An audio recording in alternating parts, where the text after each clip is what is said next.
Hola Ángel, ¿qué tal? Bienvenido a Adolescencia Positiva, ¿cómo estás? Pues muy bien, la verdad es que un placer estar en un foro en el que tocáis tan de lleno, ¿no? Este tipo de cuestiones ahí familiares. Me parece, Pues de sí, verdad que es un placer para mí.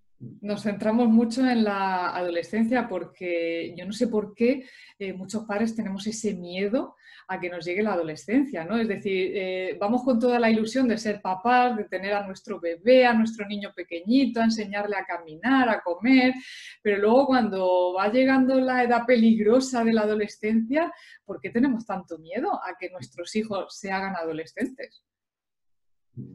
No, siempre está muy de moda la adolescencia, ¿eh? Se habla muchísimo de ella, pero sobre todo se habla de esa parte que genera inseguridad, ¿no? De esa parte que genera incertidumbre, de esa parte que a los padres se podría traducir en un mensaje de tremenda inseguridad, ¿no? Cuando curiosamente, paradójicamente, es la etapa en la que más inseguros se sienten. Es decir, el adolescente, aunque no lo parezca, ¿no? Sienten una inseguridad tremenda, ¿no? Y precisamente lo que necesitan es un entorno que como mínimo sea o parezca seguro, ¿no? Que parezca que sigue siendo ese entorno que hasta ese momento pues, se ha movido con soltura. Y efectivamente esa pregunta que tú dices tiene mucho sentido, ¿no? ¿Por qué al final parece que los padres, ¿no? Llegáramos a la adolescencia con esa, pues posiblemente por el factor creencia, ¿no? Por el factor tan impactante que supone esta famosa tendencia que tenemos a anticipar, ¿no? En vez de simplemente, bueno, pues formarnos todo lo que podamos, pero también formarnos con una psicología de vivir lo que nos vaya tocando, ¿no? Porque al final nos va a tocar, sí o no, y muchas veces si estamos muy preocupados, ¿no? Estamos con ese nivel de inseguridad o simplemente nos hemos hecho eco de que la adolescencia, ¿no? Y las noticias esas que a veces salen que no representan en absoluto lo que ocurre ni a todos los adolescentes, ni a todas las familias, ni siempre, ni en todo momento, ¿no? Simplemente son pues, noticias pues, más aparentes, noticias más impactantes, pero que en cualquier caso tienen mucho calado, ¿no? Entonces yo entiendo que esa inevitable anticipación, ¿no? que hacemos ante esto y ante otro tipo de cuestiones, lamentablemente nos impiden disfrutar el momento y captar toda esa parte positiva que sin duda tiene, y que también que naveguemos en lo inevitable. Lo inevitable es que en cualquier etapa tiene que haber cosas difíciles, cosas que supongan un reto, ¿no? Para la propia familia, para los propios padres. La vida es así, es que además no hay otra forma y de hecho es verdad que si lo comparamos, dice, la infancia, esos momentos, también hay infancias muy difíciles, hay niños y niñas ahí, pues, que tienen problemas de salud, y todo eso también es nuevo para los padres, ¿no? Para las familias. Sin embargo, da la sensación de que bueno, va pasando y nos queda la terrible adolescencia, ¿no? Sí, sí. ¿Crees que los padres estamos preparados para atender la adolescencia de nuestros hijos? Porque sí que es verdad que parece que cuando vamos a ser papás o mamás, pues tiramos de revistas, de manuales, del embarazo, del bebé, de los primeros días. Sin embargo, parece que según van creciendo, como que nos vamos desinflando un poco, ¿no? Ya no damos tanta importancia al formarnos para estar preparados de cara a la adolescencia. ¿Crees que estamos preparados o que deberíamos prepararnos más? Bueno, yo creo que por concepto no estamos ni deberíamos de estar preparados para las etapas naturales de la vida, ¿no? Pero sí que es cierto que en la medida en la que vivimos, vamos a decir, en la sociedad del bienestar, en la sociedad, al menos hasta ahora, que parece que nos estamos, como seres humanos, nos estamos empezando a preocupar por otras cosas que no teníamos previstas, ¿verdad? Dada la situación de COVID y demás. Pero llevamos ya muchos años que podemos permitirnos prepararnos para disfrutar, prepararnos para no solamente para supervivencia, ¿no? Entonces, en esa medida, la verdad es que sí que hay muchos recursos muy interesantes para poder prepararnos para esas etapas. Pero desde una anticipación positiva, desde una anticipación ilusionante, desde la búsqueda de recursos que nos permitan, unidos somos genuinos, los estilos educativos, por mucho que escribamos sobre ellos y por mucho que formemos, tienen que fusionarse con la forma de ser de cada, incluso dentro de una familia, pues hay lógicamente distintos estilos educativos. Lo bueno es que tenemos muchas posibilidades para formarnos, muchas posibilidades para enriquecernos, para aportar muchas cuestiones a nuestro, digamos, a nuestro bagaje, ¿no?, que viene de serie. Y dicho así, a mí me parece que sería muy, muy bonito enfocarlo por ahí. Como decíamos antes, nos quedamos en lo anecdótico, en lo problemático, en lo que entendemos que va a superar nuestros recursos, y eso se traduce en miedo, ¿no? Que, oye, que la emoción, el miedo, como otras tantas emociones básicas, están para algo, ¿no? Pero es verdad que en esto está demostrado que muchas veces hace que esos padres, pues en vez de prepararse, formarse, digamos, complementar, ¿no?, su bagaje, pues están preocupadísimos, y eso hace que lleguen más desgastados, que lleguen casi diría con menos recursos y menos formación. Dicho eso, pues creo que vivimos un momento vital en el que por recursos que no quede, ¿no? Yo creo que hay muchos recursos para formarnos para todas las etapas de la vida, que ya digo que entiendo que deberíamos simplemente de vivirlas y ya está, pero bueno, es verdad que vivimos un momento vital, salvando estos momentos tan especiales del 2020-2021, y esperemos que nada más, pero vivimos un momento en el que podemos obtener muchos recursos que nos permitan disfrutarlo más, ¿no? Si nos comparamos con hace abuelos, ¿no? Es decir, que no podían preocuparse de abordar los recursos emocionales, que les hubiéramos hablado de este tipo de cosas y muchos hubieran dicho, ¿qué me estás diciendo, no? Necesitamos vivir primero, ¿no? Bueno, yo creo que la medida en la que podemos vivir más plenamente, esto de formarnos para vivir la etapa de la adolescencia y estar más seguros y tener más recursos me parece muy interesante. Creo que podemos hacerlo y, ¿por qué no? Debemos hacerlo. Para eso estamos aquí nosotros. Eso es, ¿no? Fíjate que tenemos la sensación de que nuestros hijos dejan de ser niños cada vez antes, y parece que la adolescencia se está adelantando e incluso luego parece que tarda más en marcharse. ¿Crees que esta sobreinformación que tienen ahora los adolescentes, las plataformas digitales o los dispositivos virtuales que tienen, también está acelerando ese proceso de entrar en la adolescencia antes de tiempo, sí, vamos a llamarlo así? Creo que este tipo de herramientas, ¿no?, que ya no son tan nuevas, ¿no?, las tecnológicas, están amplificando algunas partes, están haciendo que se anticipen algunas, vamos a decir, capacidades, ¿no? Pero lo que no están anticipando es ese desarrollo, esa madurez, esa responsabilidad, esa corresponsabilidad dentro del ámbito también de casa. Es decir, lo que no está acelerando son los procesos que van a llevar a esos pequeñines a ser, no ya adolescentes, ¿no?, sino a ir madurando, a ir evolucionando, a llegar a esa preadolescencia, adolescencia, juventud.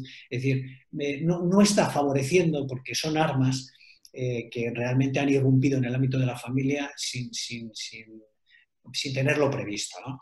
¿Qué ocurre? Que al final, nuevamente, la etapa adolescente es la que más está pagando esto, ¿no? Con creces. ¿Por qué? Dices, porque pues al final esto incide en el aislamiento, incide en esta sensación de que sabes más porque tienes más información, pero no ha madurado el filtro, no hay un control externo adecuado, con lo cual entiendo que no está favoreciendo precisamente esto de lo que estamos hablando, ¿no?, que es de favorecer recursos tanto para los adolescentes como para su familia, ¿no?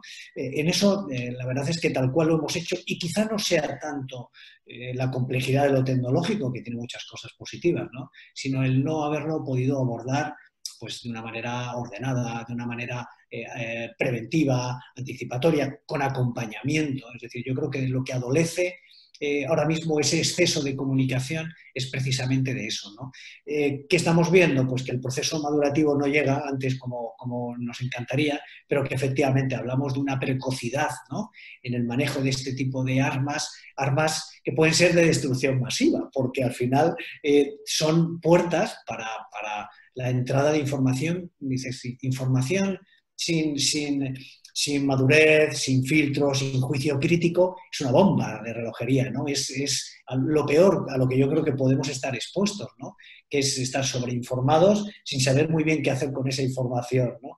Bueno, creo que en ese sentido esa sería la parte que a mí me preocuparía más y creo que debe de hacer que nos pongamos las pilas dentro del ámbito de la familia y que intentemos poner orden en eso para sacarle partido, ¿no? Porque cuando hablamos de que la adolescencia empieza antes y acaba después, no nos estamos desgraciadamente refiriendo a que se esté produciendo ese proceso de disfrute, No, de hecho, muchas de las quejas, ¿no?, ante las cuales que se nos presentan, ¿no?, en el ámbito de los padres son eso, ¿no? Es decir, que están colapsados con la tecnología, que no ven más allá, que no podemos hacer esas actividades puramente familiares que nos encantan, que hacemos, ¿no? Yo creo que ahí tenemos algo pendiente, me parece a mí, ¿eh? Claro, y dentro de este colapso tecnológico del que hablas, preocupa mucho también la precocidad sexual especialmente de las chicas, ¿no? Bueno, pues yo conozco casos de mamás que mirando el móvil de sus hijas han encontrado conversaciones muy subidas de tono o fotografías quizás poco apropiadas para la edad de la niña o de la chica. ¿Qué podemos hacer? ¿Qué podría una madre hacer cuando se encuentra con esto, cuando se encuentra con una conversación, pues eso, muy inesperada y que no es apropiada quizás de una niña de 12 años? ¿Qué puede hacer una madre ante eso o un padre ante algo así? Yo diría como mensaje de salida, si lo que estamos experimentando, esto que estás comentando, nos sirve para que el resto de padres o nosotros mismos con otros hijos que vengan detrás, si nos permitiera adelantarnos, sería ideal. Porque al final, nuevamente, es como si llegásemos tarde, ¿no? Y cuando llegamos tarde, dices, resulta que ya han visto, han expuesto, dices, han dado una serie de pasos y van por delante de nosotros. No nos queda más remedio cuando ya detectamos, ¿no? Volviendo a tu pregunta, ¿no? En ese momento dices, evidentemente, porque es muy serio además, ¿no? Dices, hay que cortar esa exposición, es decir, no queda, ahí no hay paliativos, es decir, en ese momento hay que cortar, porque eso puede tener consecuencias terribles, esas imágenes, a quién van, dónde van a parar, es decir, lo primero es neutralizar y ahora hay que hacer ese recorrido, ¿no?, que quizá podríamos haber intentado hacer antes, que es un recorrido de concienciación. Nos va a costar, porque los adolescentes eso lo hacen desde la más relativización, ¿no? Es decir, oye, esto es normal, lo hace todo el mundo, no es tan grave. Es decir, vemos muchos casos, ¿no? Y cuando hablas con ellos, les sorprende la reacción de los padres, ¿no? Dices, bueno, ahí hay que trabajar luego ya desde la concienciación, desde el desmontaje de esa relativización. Hay que hablar con los adolescentes una barbaridad, pero no desde un estilo puramente informativo. Es decir, eso no sirve absolutamente para nada. Hay que ir más allá, hay que preguntarles, oye, ¿qué es lo que buscas?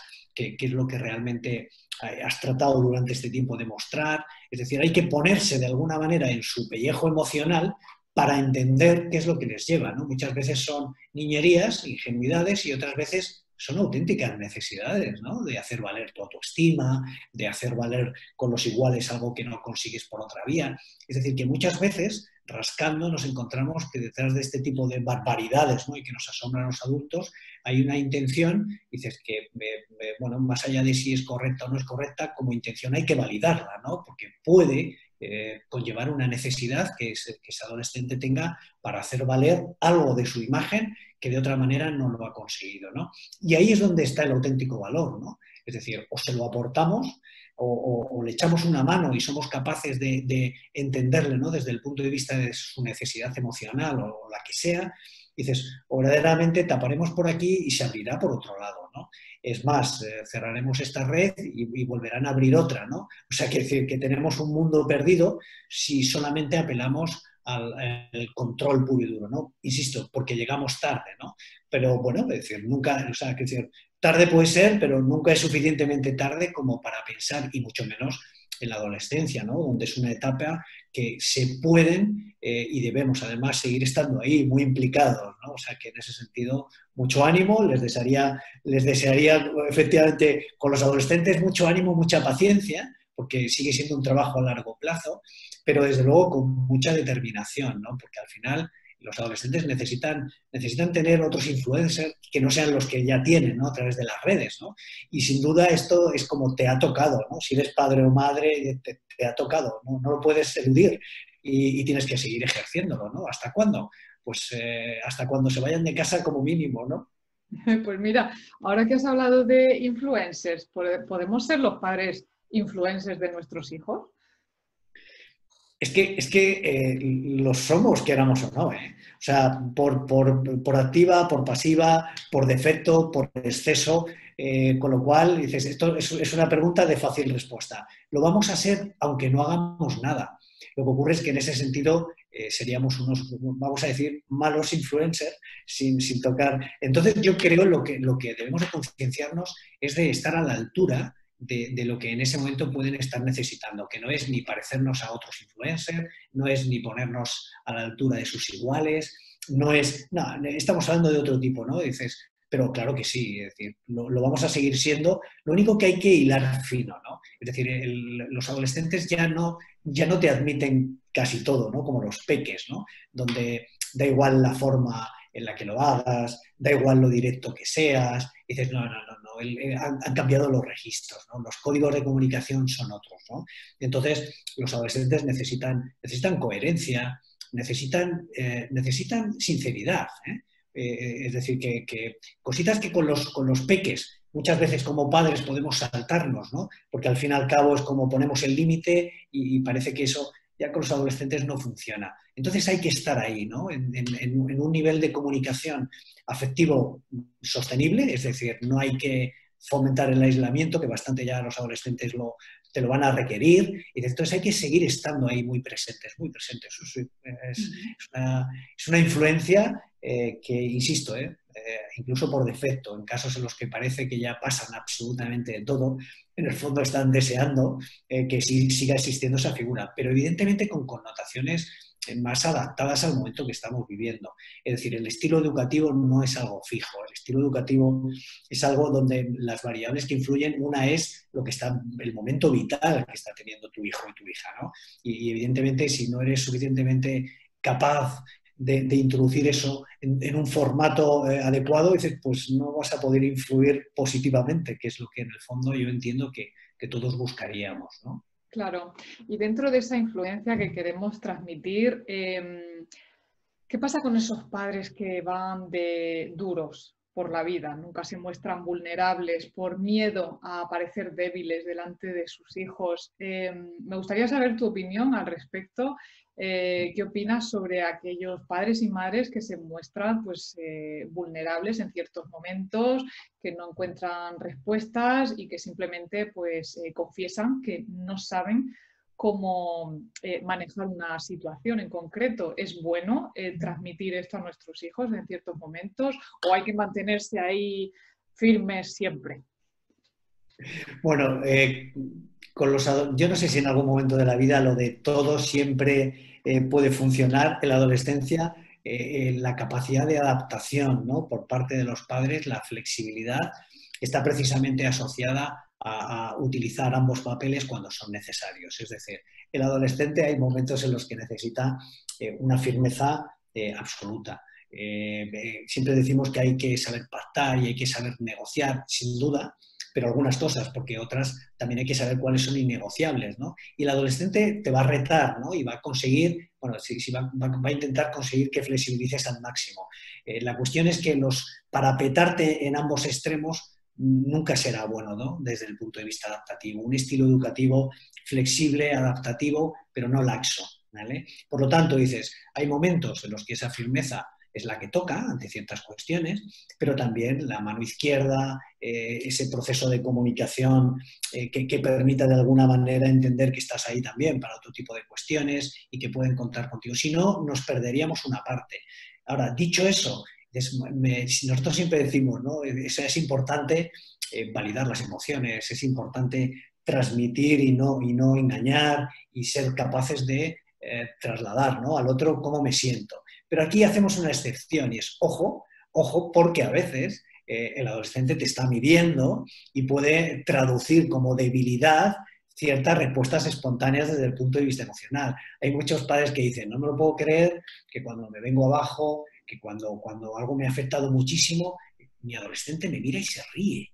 O de pronto es como, pero ¿dónde está esa empatía que hasta hace un rato parecía que tenía? Que soy su padre, que soy su madre, ¿no? Y bueno, yo aquí lo que les digo es, ojo, les estás dando unas claras muestras de debilidad y como en el fondo lo que necesita es, tú eres el adulto de referencia, no significa que seas un Superman o una Superwoman, en absoluto, ni has de parecerlo, pero no le des tantas pistas, ¿eh? O sea, yo aquí sí que diría que hay que jugar un poco a veces con no, sobre todo porque si lo traducen en debilidad, si lo traducen, no trae a cuenta, ¿no? Por decirlo de una forma que ilustre claramente el cómo te vas a poder manejar, ¿no? Ahora entiendo que esto supone para los padres pues ser como no solamente inteligentes, muy listos, ¿no? Con el adolescente para poder entender en cada momento cómo hemos de posicionarnos. Bueno, un estilo educativo que combina este tipo de estrategias es que al final el que da en el clavo, ¿no? Es como, esto lo ves claro cuando tienes varios hijos, ¿no? Dices, ¿harías lo mismo con los 4 en el mismo momento de su vida? Y dices, pues con 2 o 3 te vas a colar, ¿no? Dices, porque al final es como, vas a acertar con, bueno, pues puedes hacer con los 4 diferentes cosas en función del momento vital en el que están, ¿no? El momento de si tienes que soltar más la cuerda o menos, y eso es una cuestión de habilidad, ¿no? Claro, los adolescentes son grandes observadores, aunque nosotros no lo creamos. ¿Utilizan el chantaje? ¿Nos observan y utilizan el chantaje para conseguir lo que quieren? Sí, en ese sentido podemos decir que lo hacen tan bien como los padres, porque los padres también utilizan el chantaje, ¿no? Al final son herramientas muy básicas que como grandes estrategias vitales son por ensayo y error, ¿no? Entonces, claro que van a probar. Uno de sus cometidos es pues, romper esa fortaleza, ¿no? Romper, es decir, forma parte también, ¿no? De esa especie de estrategia crítica que se desarrolla en la adolescencia. Entonces, claro que sí, van a intentar manipular y van a intentar chantajear. Y no asociemos esto a malas personas o a que dices que terrible, ¿no? Dices, no, forma parte, ¿no? De ese ensayo y error que en la vida, con lo cual hay que saberlo, hay que asumirlo y hay que no dejarse. O sea, que decir, ahí sí que hay que parapetarse de estrategias que permitan de alguna manera entender y que si alguna vez te dejas, que sea porque quieres y a sabiendas de que estás cediendo, pues de una forma, porque si no, sin darnos cuenta, podemos estar reforzando un comportamiento que ya digo, que en principio puede ser ingenuo, inocente, pero bueno, con las pretensiones con las que un adolescente tiene que crecer, que es intentando estrategias de todo tipo. Si nos dejamos, si nos dejamos sistemáticamente, si lo reforzamos, pues sí que podemos asentar un comportamiento de manipulación en casa que sería terrible, ¿no? Y que hay que evitarlo en todos los sentidos, ¿no? Porque muchas veces vemos que en un momento dado hay peques, ¿no? A los que fácilmente se les manipula, y dices, y esto, claro, esto que aparentemente pudiera funcionar hasta una determinada edad, lo cual es cuestionable, pero en apariencia no estropea el modelo, de pronto llegan a la adolescencia y aquello se rompe por todos lados, ¿no? Y entonces te encuentras con que aquello quizá pues no era adecuado, ¿no? Sí, no lo es, efectivamente, pero está muy presente, ¿no? En la adolescencia, ¿no? Ese intento de salirte con la tuya, ¿no? Y de manipular y chantajear y conseguir, sí, sí, sí. Ángel, en la experiencia que tú tienes con las familias, ¿por qué tengo yo la sensación de que las madres se preocupan más que los padres del tema de la adolescencia? ¿Has tenido tú la misma sensación en tu experiencia a lo largo de tu carrera? Bueno, dos cosas, ¿no? Es decir, las madres es verdad que están más presentes en todos los estudios de investigación, pero porque en realidad están más presentes incluso en las propias consultas, ¿no? Esto está cambiando, pero siguen siendo abrumadora mayoría, ¿no? En la adolescencia, el nivel de implicación sigue siendo, la madre está a un 100%, los padres aumentan el nivel de implicación porque aumenta el nivel de preocupación y sí que es cierto que estamos viendo que ambos se están poniendo ahí un poco a la altura. A nivel de preocupación, no, quizá el segundo aspecto, cuando me preguntas, quizá las madres tienden más a preocuparse. Bueno, es una forma distinta de vivir el miedo.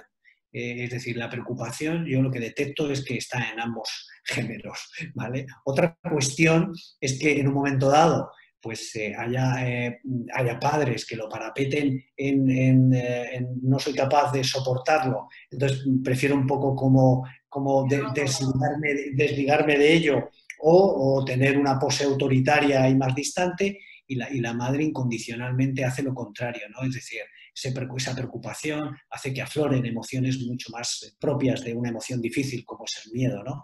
Pero al final unos y otros, en este caso, desde luego yo siempre les entreno para trabajar en equipo. Es decir, porque vale todo, ¿no? Es verdad, porque vale todo, vale poli bueno, vale poli malo. Lo que hay que hacer es montar un equipo y dices que funcione. Porque al final el adolescente no necesita ni una madre distinta ni un padre perfecto. No, no, lo que necesita es que estén implicados los dos y que eso sí, que trabajen de una forma al unísono. Ojo, al unísono no significa que trabajen los dos con una misma psicología, cada uno tiene la suya, pero que sí que trabajen. A mí me gusta mucho ahí hacer de mediación, ¿no? Yo siempre les digo que unas veces va a ganar aquellos planteamientos o postulados más de ella y otras veces más de él, pero que siempre vamos a escoger el que para el momento vital en el que está tu hijo o tu hija y para lo que estamos abordando te va a funcionar mejor, ¿no? La vivencia emocional de una emoción básica como es el miedo, el cómo lo gestionas, eso es muy personal. Yo diría que ahí incluso yo me alejaría de géneros y lo que iría es a ese formato en el que cada persona lo experimentamos, porque ahí es donde radica todo lo que viene después. Si tú eres capaz de captar ese encuadre emocional, ¿no? A través del cual una persona experimenta, vive, sufre, lo que sea, la adolescencia, y desde a partir de ahí están las claves de aprender a manejarlo, ¿no? Uh-huh. ¿Y cuál es la queja más repetida de los padres hacia sus adolescentes? Según, bueno, pues te llegan a consulta, ¿qué es aquello que más se repite y que ya no soportan más y no pueden más ya con esa situación? ¿Cuál sería? Lo de la falta de autoridad, es decir, la falta de autoridad y lo que eso conlleva, ¿no? Que es, pues en algunos casos con los adolescentes, palabras soeces, es decir, algo que hasta ese momento los padres no habían experimentado, es cómo puede hablarme así, es decir, cómo incluso puede llegar a faltarme al respeto. Es decir, eso es algo donde el adolescente juega muy bien. Y cuando digo juega muy bien, quiero decir que al final está utilizando ya una jerga con sus iguales que es muy diferente a la que ha utilizado hasta ese momento y entonces la pone en marcha en casa y la juega bien porque se da cuenta del efecto que tiene y entonces lo que hace es insistir mucho en ella, porque se da cuenta de que cuando habla en plan adolescente o cuando da un puñetazo en la mesa, aquello es como todo el mundo me mira, todo el mundo... Cuidado, ¿no? Ahí hay conductas muy... Y luego, lo segundo, yo diría que más doloroso incluso, es cuando los padres asocian esto pues entonces es que no me quiere, pues entonces es que realmente no nos aprecia, pues entonces es que se ha desvinculado afectivamente. Y esto te lo dicen desde una sensación muy dramática, ¿no? Y que es muy fácilmente entender en los padres, en las madres, que es cuando me dice te odio, cuando me dice eres la peor madre, este tipo de cosas. Que vuelve a ser lo mismo, es decir, cuando el adolescente lo suelta, porque lo sueltan, hay un lenguaje universal en el que todos sueltan las mismas frases, no sabemos dónde las aprenden, pero de pronto las sueltan. Ahora, lo que sí que ocurre es ese impacto que ven que tienen, ¿no? Es decir, cuando le dices a alguien te odio y en vez de pasar de ti, en vez de no hacerte ni caso, de pronto a lo mejor se pone a llorar o a lo mejor abre los ojos, te mira y no se lo puede creer, esa frasecita va a tender a repetirse. Con lo cual, ahí hay dos aspectos que para los padres con los adolescentes sí que son, además, son interpretables de una forma equivocada, ¿no?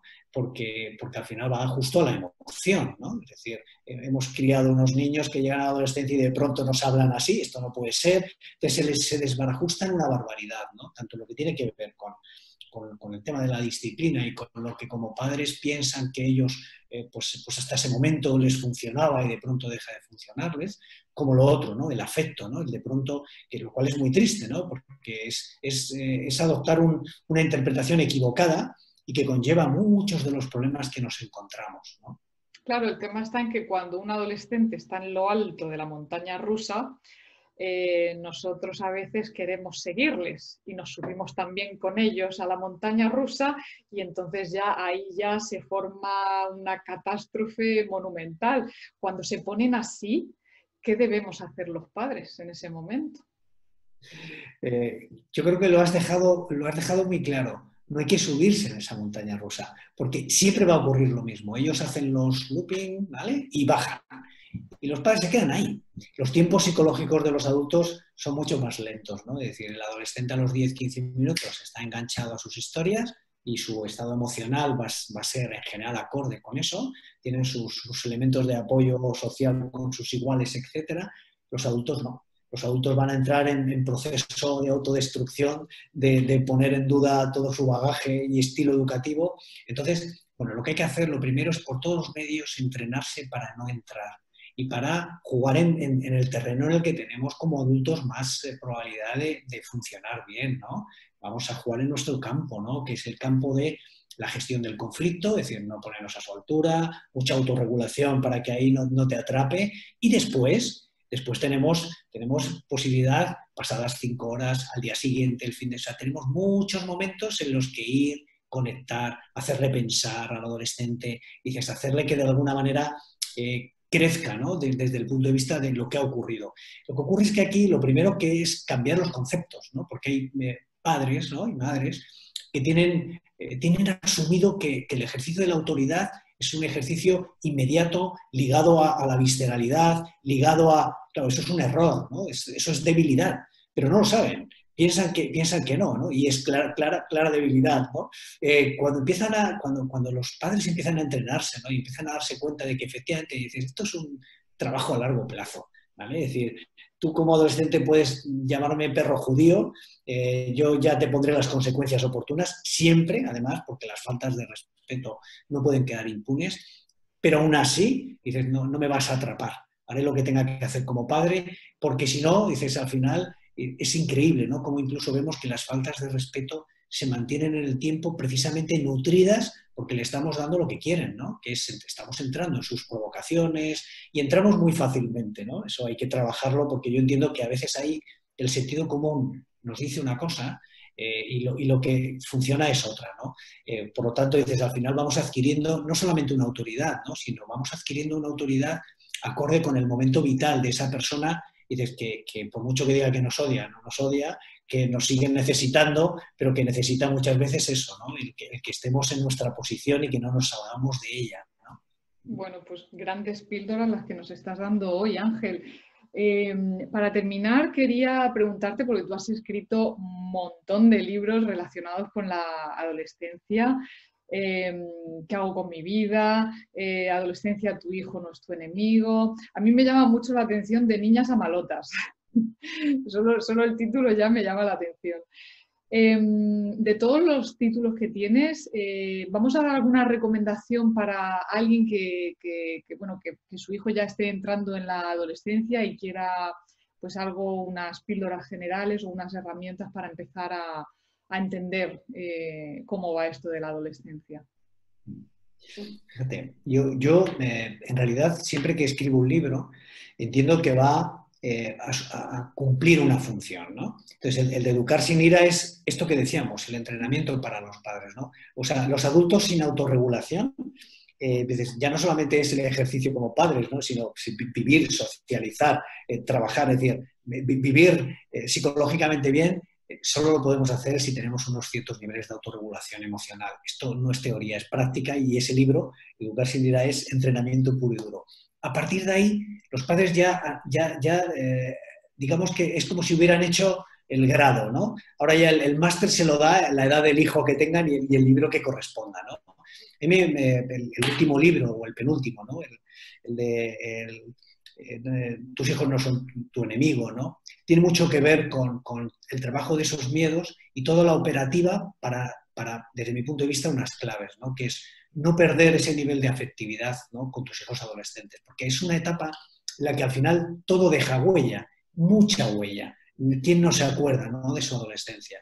Entonces, al final, los propios padres, yo cuando veo adultos que han pasado ya esa etapa, se acuerdan con cierta añoranza de si yo hubiera podido, que hasta cierto punto también es normal, no podemos cambiar el pasado, pero yo les digo, pues es que es una oportunidad. Es decir, yo en ese libro y trato de ser muy positivo, es decir, trata de focalizarte en aquellos aspectos que puedes hacer que la vida con tus hijos adolescentes sea fantástica, porque es una etapa que pasa muy deprisa y que empiezan ya en otra etapa. Es verdad que hoy en día se van muy tarde de casa, o sea que hay años, pero ahí ya vienen otras historias, ¿no? Ligadas también con la frustración del joven, ¿no? Y ese último libro de ¿qué hago con mi vida? Que ese va para los jóvenes, ¿eh? Muy Todavía los necesario además adolescentes. ahora, ¿eh? ¿Eh? Que es muy necesario ahora. Yo me encuentro con muchísimos adolescentes en bachiller que no saben para dónde tirar, están muy, muy perdidos. Quizás porque ni siquiera ellos se conocen, no saben qué es lo que les gusta realmente y están muy perdidos, la verdad. En ese y en muchos aspectos, ¿no? Por lo tanto, yo creo que los padres tienen ahí un papel de facilitación, de acompañamiento, que ya es distinto, ¿no? Que tiene matices distintos, que yo creo que es importante que eso se lo digamos, que les hagamos relajarse, ¿no? Los padres necesitan relajarse, pero estar presentes. O sea, la relajación solamente tiene sentido cuando me enfrento a lo que me tenga que enfrentar, ¿no? Otro tipo de relajación sería evitación, ¿no? Y todavía es verdad que los adolescentes necesitan esa presencia, ¿no? Una presencia bueno, que cada vez hay más padres, ¿no? Que de alguna manera ven esa parte positiva, ilusionante y que afrontan las adversidades propias y los riesgos propios de la adolescencia, como no hay atajos, ¿no? Pues lo hacen desde una dimensión mucho más eficaz, claramente. Pues Ángel, muchísimas gracias de verdad por esta entrevista, por tu tiempo. Nos has aclarado muchísimas cosas. Yo estoy segura de que las mamás y los papás que nos escuchen van a poner en práctica muchas de las herramientas que nos has dado hoy. Y por supuesto tenemos un montón de libros donde elegir, nos los podemos leer todos si hace falta, pero tenemos que estar ahí al pie del cañón con nuestros adolescentes, como tú bien has dicho, presentes y acompañándoles en todo este proceso. Muy bien, os voy a enseñar la portada del nuevo porque acaba de llegar. No sé si lo sabéis, Sí, sí, sí, que se ha publicado hace muy poco. pero está recién sacado del horno. La verdad es que estamos muy contentos porque además, ya digo, este está escrito para chavales más mayores, ¿no? Sí. Y bueno, la verdad es que yo creo que teníamos un poquito olvidada a la juventud porque, bueno, como va lo suyo, ¿no? Como no lee, ¿no? Y dices, pues parece que no, bueno, esperemos que por aquí puedan tener también recursos. Bueno, pues ya sabéis, mamás y papás, para los que tengáis hijos ya un poquito más mayores, pues ¿qué hago con mi vida? Oye, a lo mejor esto le puede servir a algún adulto también, ¿eh? Que se encuentre un poco perdido. Muchas gracias, Ángel, por tu Muy tiempo. bien. Ha sido un placer. Un auténtico placer es mío, de verdad. Gracias.